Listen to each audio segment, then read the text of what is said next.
to talk about the story how I lost 2.2 million deal just for 50,000 dirham. So once I had a deal where LOI was signed, both buyer and seller agreed, and there was the last meeting between a buyer and seller. We were all on Zoom discussing how the closing is going to look like.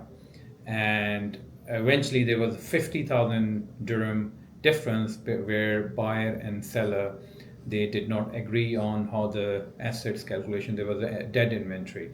So in the end, the buyer just left Zoom, and he thought that, he has a right to get the deal, 50,000 dirham off from the sale price, and it was more like ego more than the numbers. So for 2.2 million dirham, 50,000 was not a big amount.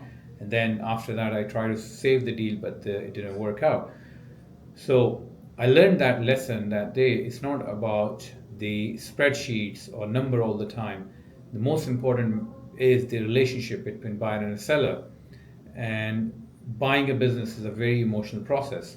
So often I discovered that buyer or a seller, they have emotions involved, so it becomes more like an ego rather than purely the numbers. So if you're in deal making, make sure you've worked first on relationship building between buyer and seller if you want to take your deal through the finishing line.